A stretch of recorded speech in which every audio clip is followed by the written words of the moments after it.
오늘 말씀 마태복음 28장입니다. 1절부터 10절까지 같이 공부하십니다. 안식일이 다 지나고 안식 후 첫날이 되려는 새벽에 막달라 마리아와 다른 마리아가 무덤을 보려고 갔더니 큰 지진이 나며 주의 천사가 하늘로부터 내려와 돌을 돌려내고 그 위에 앉았는데 그 형상이 번개 같고 그 옷은 눈같이 희건을 지키던 자들이 그를 무서워하여 떨며 죽은 사람과 같이 되더라. 천사가 여자들에게 말하여 이르되 너희는 무서워하지 말라. 십자가에 못 박히신 예수를 너희가 찾는 줄을 내가 아노라. 그가 여기 계시지 않고 그가 말씀하신 대로 살아나셨느니라. 와서 그가 누우시던 곳을 보라. 또 빨리 가서 그의 제자들에게 이르되 그가 죽은 자 가운데서 살아나셨고 너희보다 먼저 갈릴리로 가시나니 거기서 너희가 비오리라 하라. 보라 내가 너희에게 일렀느니라 하거늘. 그 여자들이 무서움과 큰 기쁨으로 빨리 무덤을 떠나 제자들에게 알리려고 다른 길 알세. 예수께서 그들을 만나 이르시되 평안하냐 하시거늘. 여자들이 나아가 그 발을 붙잡고 경배하니 이에 예수께서 이르시되 무서워하지 말라. 가서 내 형제에게 갈릴리로 가라. 거기서 나를 보리라 하시니라. 한자로 부활이 죽었다 다시 살아나는 그런 뜻이 있습니다. 예수 다시 사셨네. 부활하신 것이죠. 부활하신 것입니다. 근데 예수님의 부활은 단순히 사람들의 그 다시 살아남과는 다른 것입니다. 만약에 제가 죽었다고 하면은 죽었다 다시 살아나면은 똑같은 모습으로 다시 살아나는 거죠. 혈압도 똑같고 시력도 똑같고 저의 건강 상태가 다 똑같죠. 근데 예수님의 부활은 전혀 다릅니다. 예수님은 십자가에 못 박혔을 때의 그 모습이 아니라 아주 새로운 부활체로 다시 부활하신 것입니다. 그래서 부활을 무슨 죽은 가지가 다시 살아난다든지 죽은 나무가 살아난다든지 그런 식으로 비유를 안 하고 어떻게 비유합니까? 부활은 씨앗이 심겨져 갖고 다시 싹이 나는 것 같이. 그러니까 심겨진 거랑 싹이 난 거랑 전혀 틀린 모습이잖아요. 그렇게 비유를 합니다. 씨앗을 여러분 보면 처음에는 작고 단단하고 죽은 것 같잖아요. 근데 거기다 심고 물을 주고 하면은 나중에는 어떻게 돼요? 거기에서 싹이 나와요. 싹이. 그러니까 씨앗 그대로 있는 것이 아니라 그 씨앗을 심기면은 거기에서 싹이 나는 거죠. 그대로 놔두면 싹이 안 나는데 묻히면 싹이 나는 것 같이 예수님도 우리 죄를 위해서 죽으셨지만 새로운 생명으로 부활하신 것입니다. 그래서 이 부활에는 씨를 이렇게 심으면 싹이 나는 그것으로 비유를 하고 또 하나의 비유가 있다면 뭐예요? 애벌레가 열심히 잎을 먹고 나중에 어떻게 됩니까? 고치를 이렇게 만들죠. 고치를. 마치 죽은 것 같은데 나중에 그 고치를 뚫고 뭐가 나와요? 나비가 나오죠. 나비. 애벌레가 마치 죽은 것 같이 고치 속에 있다가 나비로 다시 변하는 그런 모습이 이 부활의 모습인 것을 알 수가 있습니다. 성경에서도 이 부활을 씨앗을 심는 걸로 이렇게 비유를 하는데요. 고린도전서 15장 35에서 38절을 보면은 죽은 자들이 어떻게 다시 살아나며 어떠한 몸으로 오느냐 하리니 36절 같이 읽습니다. 시작. 어리석은 자여 네가 뿌리는 씨가 죽지 않으면 살아나지 못하겠고 37절 또 네가 뿌리는 것은 장래의 형체를 뿌리는 것이 아니요 다만 밀이나 다른 것에 알면이 뿐이거든. 그러니까 뭐를 뿌린다는 거예요? 씨를 뿌리는데 장래의 형체를 뿌리는 것이 아니니까 장래에는 다른 것이 나타난다. 뿌리는 거랑 다시 살아나는 거랑 틀린 그 모습을 우리가 죽은 자가 다시 살아나는 것도 똑같이 이렇게 말씀을 하고 있습니다. 예수님은 부활하셨는데 사람의 눈으로 보면은 십자가에 달리실 때 그 모습으로 부활하신 것 같은데 전혀 다른 몸의 모습으로 부활하신 것을 우리가 알 수가 있습니다. 오늘 본문 마태복음 28장입니다. 1절 같이 읽습니다. 시작. 안식일이 마침하고 안식 후 첫날이 되는 새벽에 막달라 마리아와 다른 마리아가 무덤을 보려고 갔더니 예수님 무슨 요일에 십자가에 달리셨나요? 금요일. 안식일은 언제인지 혹시 아시나요? 안식일의 시작은? 금요일 저녁. 금요일 저녁. 안식일이 끝나는 것은 언제예요? 토요일 해질 무렵 저녁. 왜 이 저녁부터 시작이 되나요? 유대인들은 창세기에 보면은 예수님이 하나님이 이렇게 창조하시고 저녁이 되고 아침이 되고 저녁이 먼저 나와서 저녁 때부터 이게 하루가 시작돼요.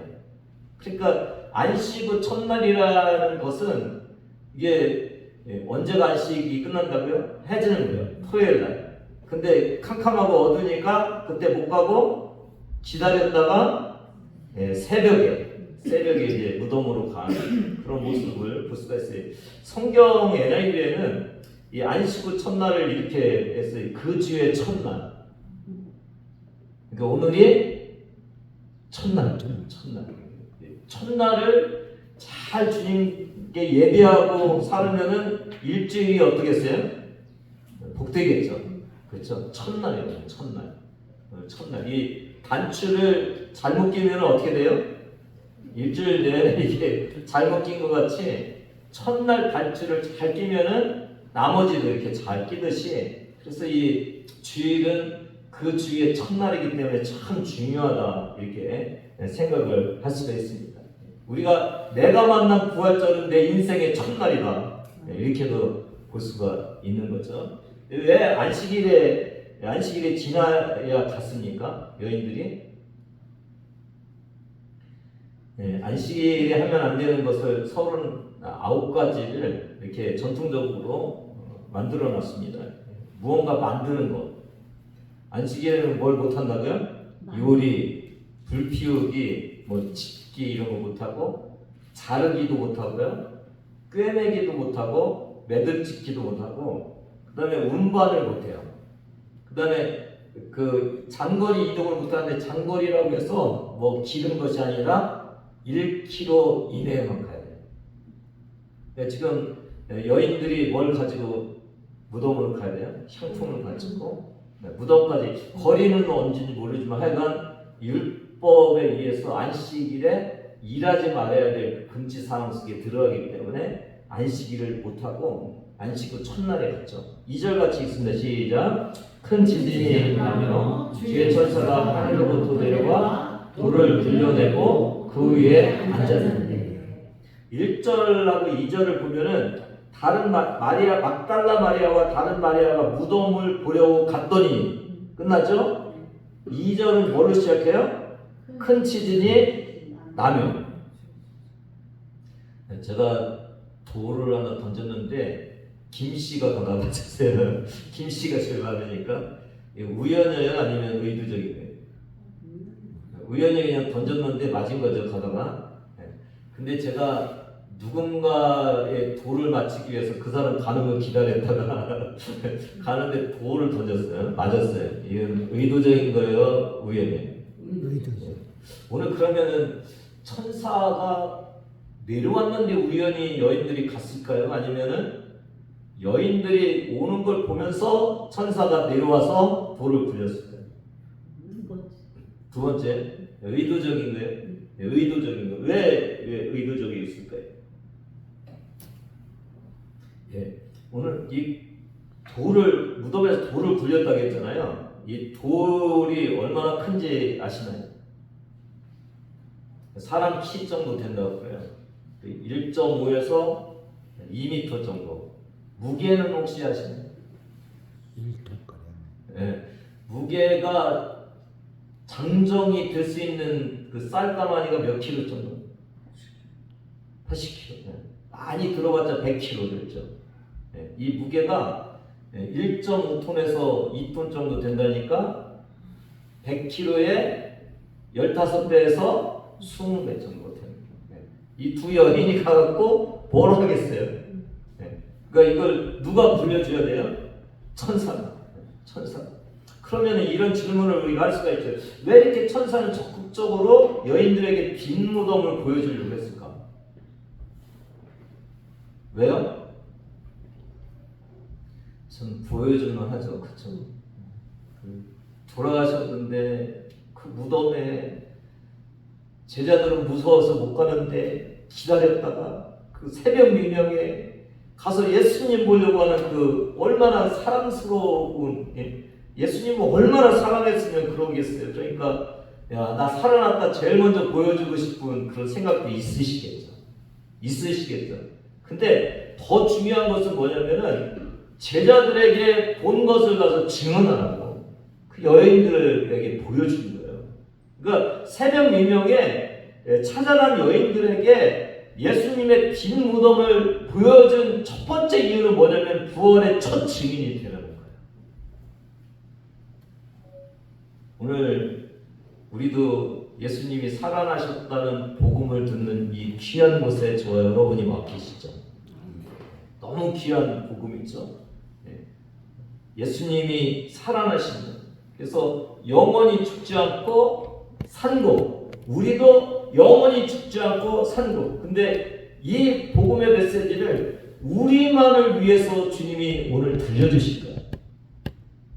뭐 하라고요? 은혜는, 이 복음의 은혜는 이 복음을 들고 나가서 복음이 증인이 되라고 우리에게 들려주시는 거예요.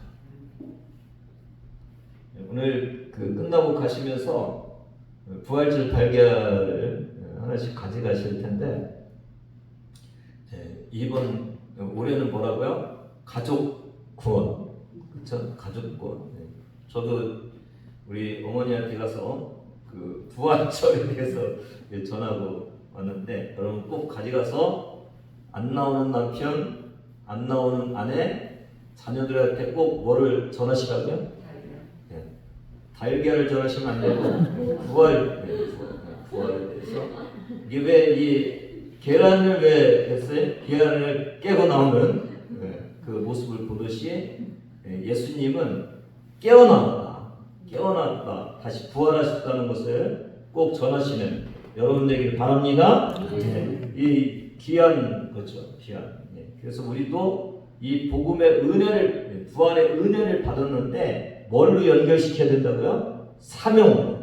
복음을 전하는 사명으로 연결되라. 내가 산 것은 다른 사람을 살리기 위해서 우리에게 주신 이 복음이라는 것을 꼭 잊지 마시고, 왜 이 여인들에게 빈 무덤에서 적극적으로 천사들이 이 빈 무덤을 보여줬냐고요? 제자들에게 가서 증언하라. 오늘 저와 여러분에게 이 메시지를 주시는 주님의 은혜는 뭐라고요? 너만 갖고 있지 말고 나가서 잃어버린 영혼들에게 전해라.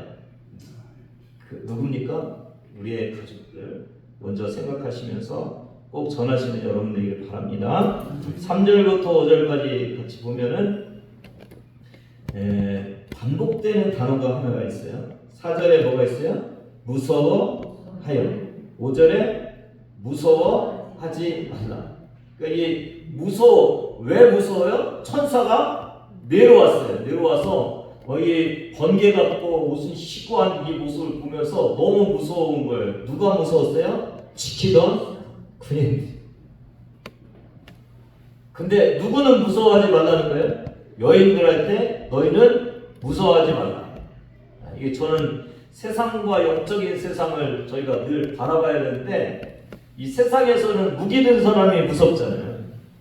근데 무기 들고 제압을 하려는 그 세력이 죽은 것 같이 몸도 꼼짝 못하고 반은 죽어있는 그 모습을 보이는 거예요. 누구를 보여요?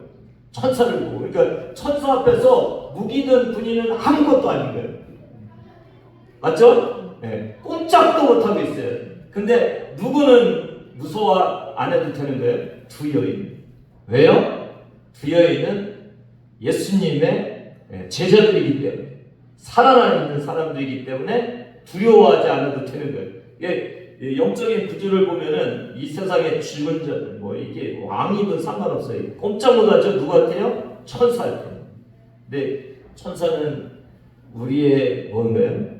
우리를 도와주고 우리의 수정도 들고 수호천사는 우리를 이렇게 보호해주고 그러니까 하나님의 자녀 마치 대통령의 가족을 경호처가 이렇게 도와주듯이 보호해주듯이 저와 여러분 어떤 존재라고요? 하나님의 아들로 천사들의 보호를 받는 그런 존재예요. 오늘 저와 여러분이 얼마나 귀한 모습으로 살아가고 있는지를 다시 한번 느껴보시는 그런 시간이 되기를 바랍니다. 6절 7절 같이 읽습니다. 그가 여기 계시지 않고 그가 말씀하셨던 대로 살아가셨느니라. 와서 그가 누우셨던 것을 보라. 또 빨리 가서 그의 제자들에게 이르되 그가 죽은 자 가운데서 살아나셨고 너희보다 먼저 갈릴리로 가시나니 거기서 너희가 배우리라 하라. 보라 내가 너희에게 이르렀느니라.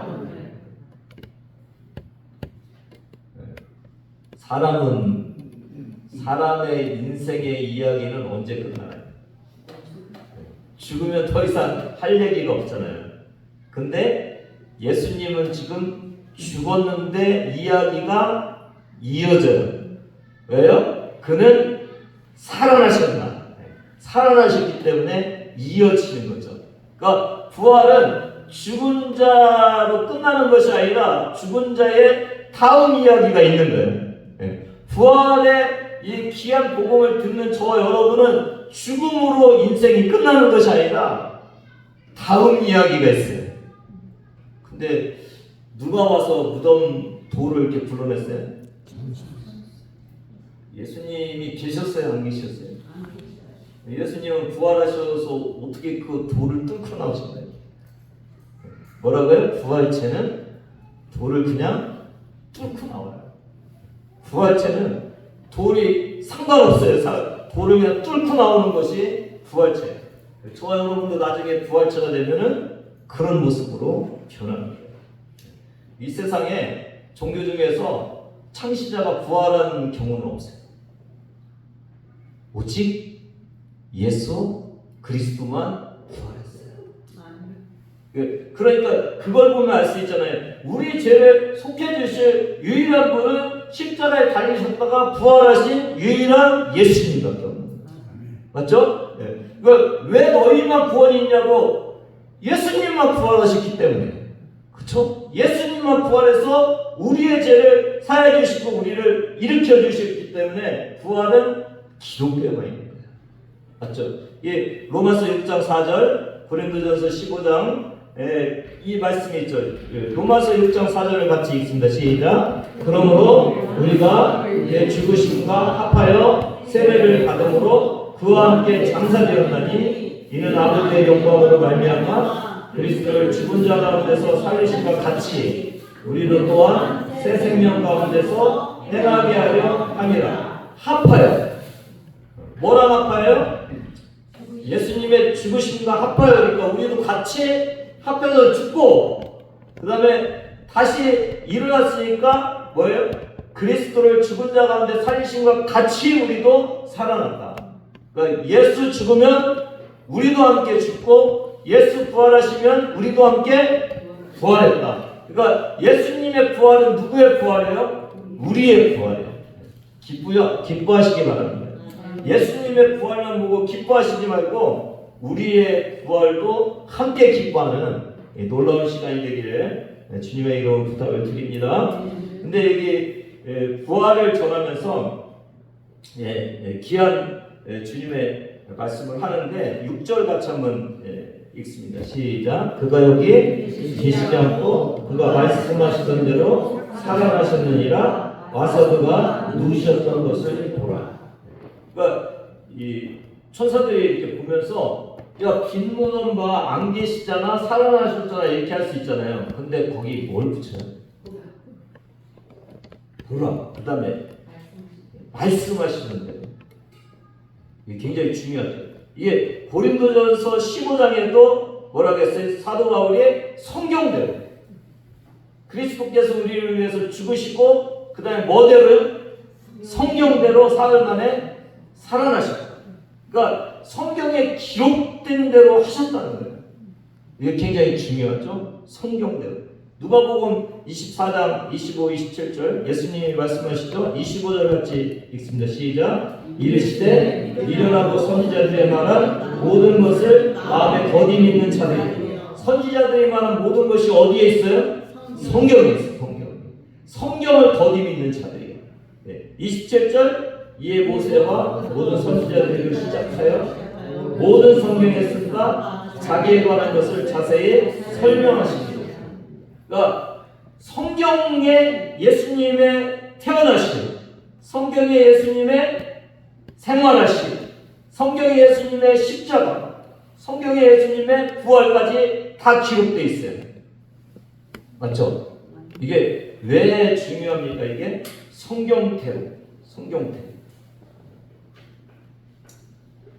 구약에는 예수님의 탄생과 삶과 고난과 죽음과 부활에 대해서 300개 정도의 예언이 있다고 해요. 300개 이상이. 근데 피터 스토너라는 미국 통계학자와 천문학자가 있는데 사이언스 스피크스, 과학은 말한다. 여기에서 뭐라고 확률을 얘기하냐면 통계학자니까요. 구약의 예언 중에 단 8개만 한 사람에게 모두 성취될 수 있는 확률이 얼마라고요? 10경분의 1. 경 아세요? 경 들어보셨어요? 네. 업 다음에 조 다음에 경이에요. 네. 제가 우리나라 예산을 보니까 대단하네. 677.4조 원이나 돼요. 우리나라 예산. 참 대단한 거네. 근데 그것보다 훨씬 더 큰 숫자예요. 10경분의 1. 일어날 수 없는 일이에요. 근데 300개가 일어나려면은 이건 없어요. 그러니까 성경대로 이 땅에 오시고 성경대로 죽으시고 성경대로 살아나신 분은 딱 누구 한 분밖에 없다고요? 딴 사람 가지고 구원자라고 하면 안 돼요. 오직 성경대로 그렇게 되신 분은 오직 누구라고요? 예수 하나님.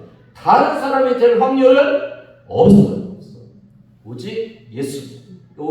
우리가 봐야 되는 부활의 주님은 오직 성경대로 살아나신 주님만. 그러니까 성경 위에 뭐 꿈에서 봤다, 뭐 환상에서 봤다, 뭐 어떻게 봤다 다 믿지 마시고 성경에 있어 이렇게 봐야 돼요. 성경대로 부활하신 것을 볼 수가 있습니다. 이 부활의 증인은 뭐라고요? 와서 보라 그리고 가서 말하라. 이 말씀이죠. 그래서 막 여자들이 8절에 보니까 제자들에게 알리려고 막 달려가고 있죠. 그때 누가 나타납니까? 9절같이 읽습니다. 시작. 예수께서 그들을 만나 이르실 때 평안하게 하시거늘 여자들이 나와 그 발을 붙잡고 경계하라. 저는 질문을 참 많이 하는데 예수님이 그냥 부활하셔서 쫙 나타나시면 어땠을까? 왜 천사가 먼저 나타나고 예수님이 또 나타나셨을까? 그런 생각을 해봤어요. 보통 이 메시지는 천사들이 전하죠. 그렇죠? 예수님의 탄생에 대한 것도 천사들이 전했잖아요. 그렇게 전하고 그 다음에 예수님이 진짜 이렇게 또 나타났으니까 굉장히 큰 그 믿음을 줄 수 있는 그런 거죠. 예수님이 그냥 쫙 나타나면은 혹시 뭐 왜 나타나셨는지 유령인지 뭐 이렇게 할 수도 있는데 천사를 통해서 하고 또 주님이 또 말씀하셔서 확실하게 주시는 이 모습을 볼 수가 있어요. 저 여러분에게도 오늘 야 딱 들어 반복 안 해? 그렇게 하시는 주님이 아니라 계속 주님이 말씀하시는 거예요. 언제부터요? 범죄했을 때부터 아담과 이브가 범죄했을 때부터 예수 그리스도의 원시 복음이 시작되면서 주님이 오실 때까지 선지자를 통해서 계속 말씀을 하시는 거예요. 지금도 여러분과 저에게 계속 주님 재림하실 것을 말씀하고 계시는 거예요. 우리가 그 말씀을 계속 말씀하시는 주님의 말씀을 드려야 되는 거예요. 오늘 말씀 중에서 제가 이 부활절에 갈릴리 얘기를 많이 하는데 계속 이어지는 그 반복되는 단어가 뭐라고요? 갈릴리의 말씀을 하고 마치겠습니다.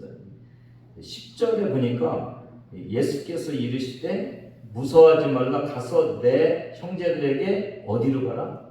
갈릴리로 가라. 거기서 나를 보리라. 야, 나 부활했다고 얘기해줘.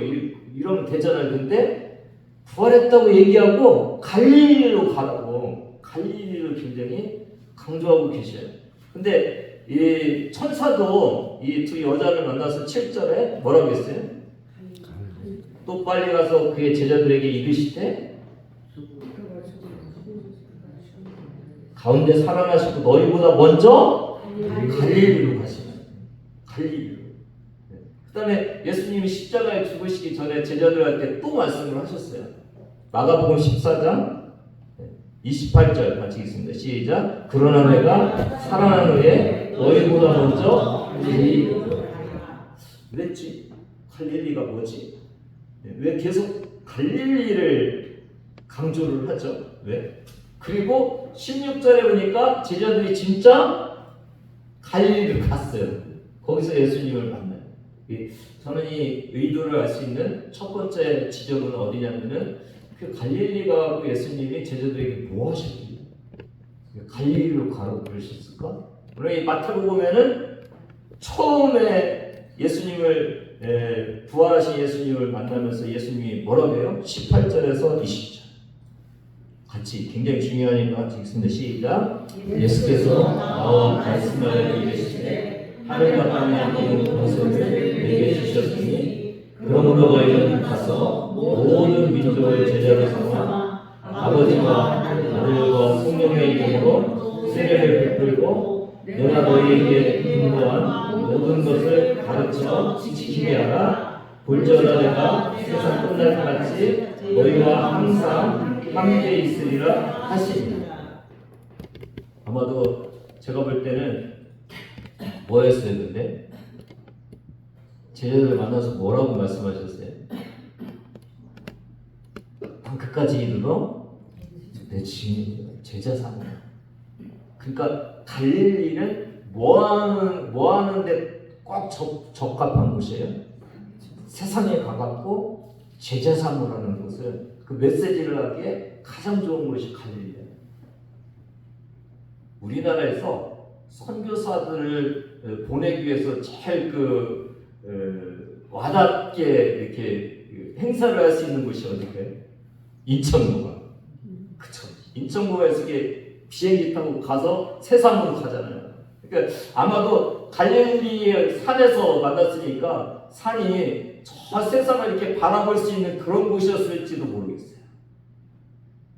가서 모든 민족으로 제자 삼으라. 주님이 그 말씀하시기 위해서 갈릴리로 가라고 그렇게 말씀하신 거죠.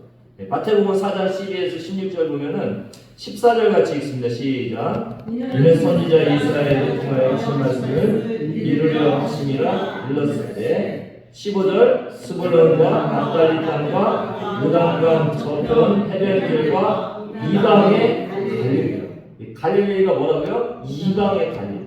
그러니까 이 갈릴리는 요 예수님 시대에는 이스라엘 땅이었지만은 여기가 이제 접경 지역이 있어요. 이방인들하고 접경. 그러니까 어떻게 보면 이방인들하고 맞닿는 이방인들이 그 안에 들어와 사는 이방인들을 향한 곳이 갈릴리였던 것을 우리가 알 수가 있어요. 이 갈릴리 지도를 좀 보면은 시리아, 데가볼리, 두로, 시돈 바로 거기 붙어 있죠. 그렇죠? 예수님이 그러니까 이 이스라엘의 지도를 보면 이 밑에 남쪽으로는 이 유대가 있잖아요. 유다가 있고 그 다음에 사마리아가 있죠. 중간에 거기 돌아서 어디로 가요? 갈릴리. 그 위에가 이제 세상으로 향할 수 있는 곳이죠. 세상으로 향할 수 있는 그 곳이에요.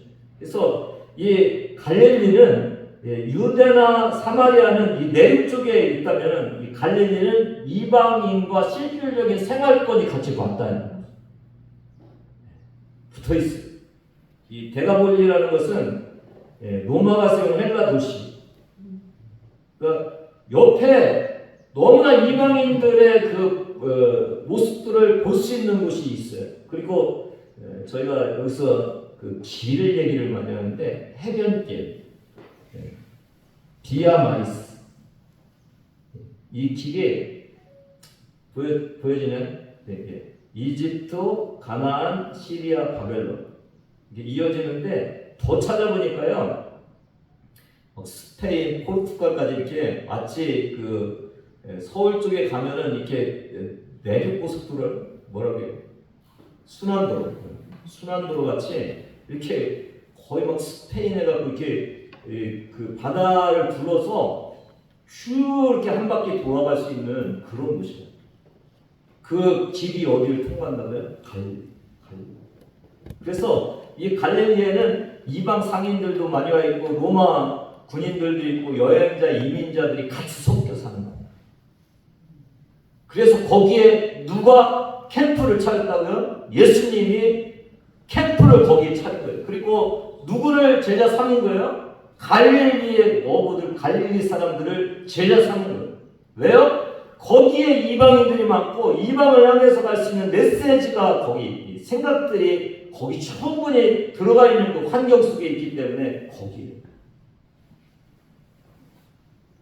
사도행전 1장 8절 오직 성령이 너에게 임하시면 너희가 권능을 받고 예루살렘과 온 유대와 사마리아와 땅끝까지 이르러 내 주인이 되라. 똑같은 메시지가 갈릴리에서 공생애를 시작하고 갈릴리에서 제자 삼고 갈릴리에서 부활하신 주님이 명령하시고 사도행전에 다시 말씀하시면서 어디로 가라고요? 땅끝까지. 예수님은 제자들을 만나서 부활하신 후에 끝까지 이르러 내 증인이 되라. 그 말씀을 하셨어요. 오늘 저와 여러분의 갈릴리는 어딘가요? 오늘 주님의 복음을 접한 저와 여러분은 주님이 우리의 갈릴리에서 만나기를 원하시는데 우리의 갈릴리는 어딘가요? 우리의 갈릴리는 어디입니까?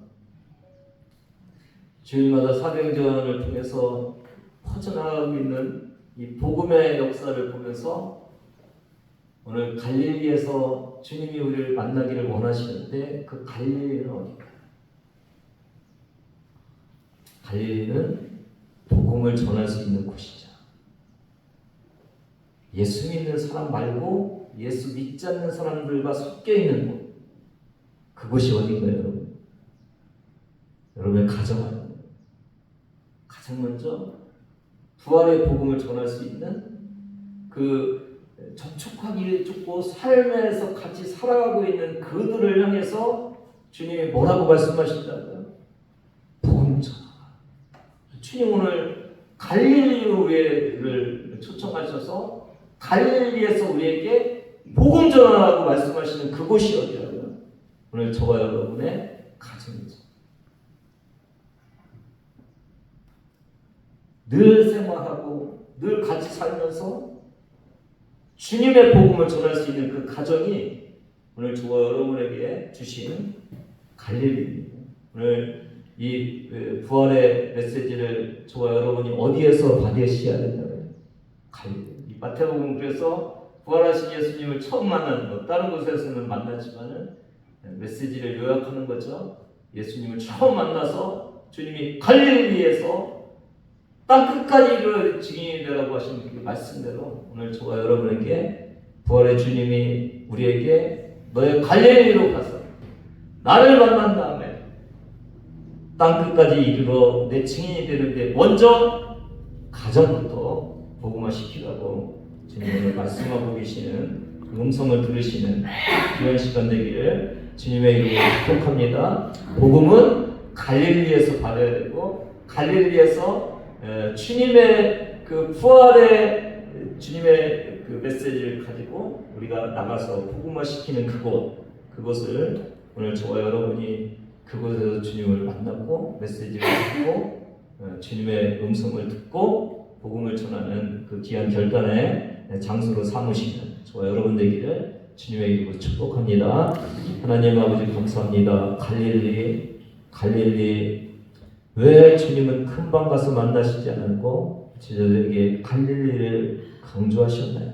하나님 그 갈릴리가 이방을 향하는 곳이고 그 갈릴리가 이방 사람들을 접하고 복음을 전하는 아버지 이스라엘의 마지막 지점이었습니다. 오늘 우리에게 또 갈릴리에서 만나시기를 원하시는 주님, 그 갈릴리에서 부활의 복음을 듣고 세상으로 나가기를 원합니다. 그곳에 가장 접경적인 우리의 가족의 남편과 아내와 자녀들과 친척들과 이웃들에게 복음을 전할 수 있도록 은혜 내려 주시옵소서. 감사드리며 예수님의 이름으로 기도드리옵나이다. 아멘. 이제는 우리 주 예수 그리스도의 은혜와 하나님 아버지의 무한하신 사랑하심과 성령님의 감동감화 역사심이 오늘 놀랍고 놀라운 부활의 소식을 들고 나가는 주의 자녀들 머리 위에 지금부터 영원까지 함께 하시기를 간절히 축원하옵나이다. 아멘.